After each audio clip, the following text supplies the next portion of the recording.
Amigos de Cine Garage, vamos a comentar otro estreno de este fin de semana. The Raven se llama en inglés, en español se llama El Cuervo. Bien, pero le pusieron abajo el subtítulo de Guía para un asesino, un poco también contando de lo que trata la película, para variar. Afortunadamente no nos están contando el final, o bueno, casi no. Dirigida por James McTeague, al cual muchísima gente admira por V de Venganza, y tienen razón de hacerlo. Es una película muy entretenida y que aquí,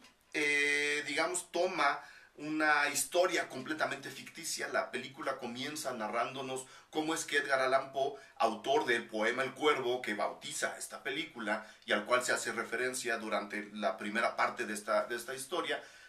cómo es que este escritor muy famoso, uno de mis favoritos además, murió solo y aparentemente enfermo en la banca de un parque en Baltimore. La película especula un poco con esta última semana de vida, bueno, un poco, ¿no? Especula muchísimo con la última semana de vida de Edgar Allan Poe y a partir de ahí arma una historia de detectives, de asesinos seriales, de sangre, de muerte, tratando de meterse en el espíritu literario del propio Edgar Allan Poe, que es muy complicado. Yo no he visto todavía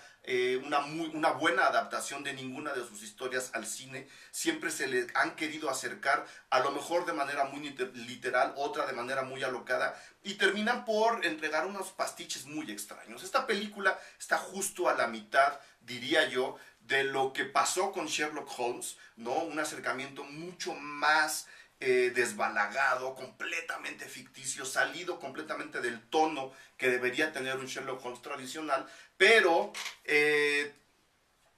otro lado tendríamos, por ejemplo, a Ichabod Crane de Tim Burton en Sleepy Hollow o La leyenda del jinete sin cabeza, que es una obra mucho más personal. Tim Burton es un autor, eso no se lo vamos a negar a nadie, no debería estar en discusión, quiero decir. Entonces, esta película está justo a la mitad, entre la del autor, que podría ser La leyenda del jinete sin cabeza o Sleepy Hollow, o el Sherlock Holmes que tenemos por otro lado,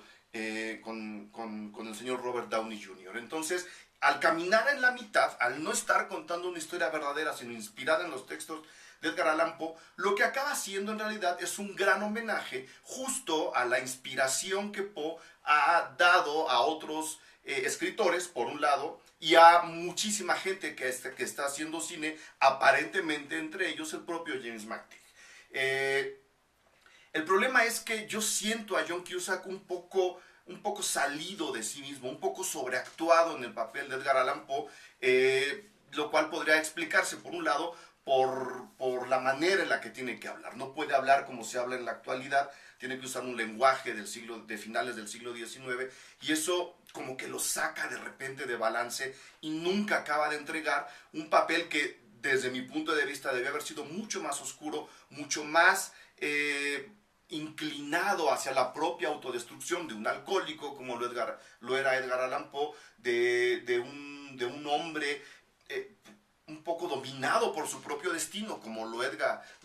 Edgar Allan Poe, y al cual la fatalidad lo perseguía de manera definitiva, como perseguía la fatalidad al propio Edgar Allan Poe. Está a veces muy limpio, a veces demasiado gritón, a veces demasiado neutro, y eso no nos deja entrar a una historia que debería ser la persecución de un asesino en serie, que se inspira a su vez en los cuentos y en las historias que Edgar Allan Poe había publicado hacia el final de su vida. Eso es lo que está contando la película. Tiene un momento muy interesante en donde de alguna manera lo que está haciendo, y de hecho un poco el arranque de la película es eso también, es poner al escritor enfrente de la hoja en blanco, esa famosa primer palabra que tiene que desatar el resto de un texto, y que cuando hay un blanco creativo cuesta muchísimo trabajo romper. La película coloca al propio Edgar Allan Poe en ese punto, y toda la gente que de alguna manera nos dedicamos a algo similar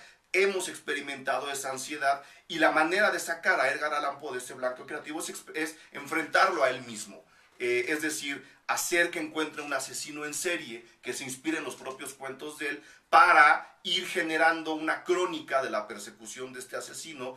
diaria conforme el tiempo va avanzando. Es decir, lo sacan de su blanco creativo para meterlo en su propia ficción, enfrentarlo con su yo ficticio para que así pueda empezar a generar un texto nuevo. Esto es muy interesante, especialmente porque se hace poco en el cine de entretenimiento, en el cine industrial, y hay una escena en particular donde podríamos decir que Edgar Allan Poe está hablando consigo mismo, está hablando con su personaje oscuro, con su alter ego, con su doppelganger, como le quieran llamar, que tendría muchas interpretaciones la escena que les cuento. No voy a entrar en detalles para no echárselas a perder, pero creo que también la finalidad de la historia es justo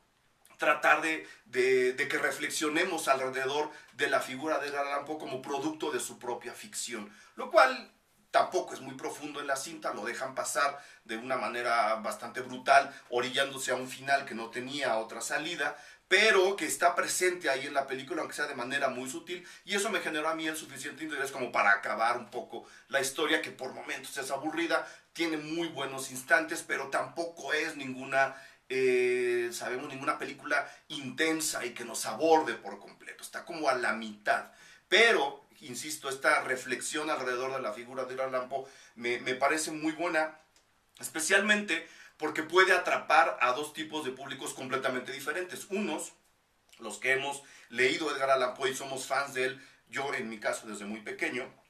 y otros, aquellos que no conocen para nada los textos de este gran escritor. Yo creo que en esta película pueden encontrar un par de ganchos, ahí sí, para meterse a explorar los cuentos de terror, de asesinato, de crimen y los grandes poemas que Edgar Allan Poe entregó a la humanidad, entre ellos El Cuervo, que, repito, es el poema que bautiza a esta película. Entonces, está a la mitad, tampoco es ninguna basura, pero no es en realidad una película que nos llene de intensidad, aunque se puede ver, se puede disfrutar. Es muy padre ver la recreación del Baltimore que consiguen en la película, aunque de repente se nota un poco, ¿saben? La generación de edificios a través de las computadoras, pero bueno, obviando ese tipo de cosas, insisto, véanla como el paso intermedio entre el Sleepy Hollow de Tim Burton, que está contando un poco lo mismo también, la cuestión del escritor enfrentado a su propia obra, y por el otro lado, el Sherlock Holmes, que es ahí sí ya una maquinaria de entretenimiento completamente desvinculada del personaje más real, si lo podemos llamar así, que tendríamos en los textos de Conan Doyle. Ahí se las dejo, váyanla a ver, disfrútenla y por supuesto lean a Edgar Allan Poe, les aseguro que no se van a arrepentir.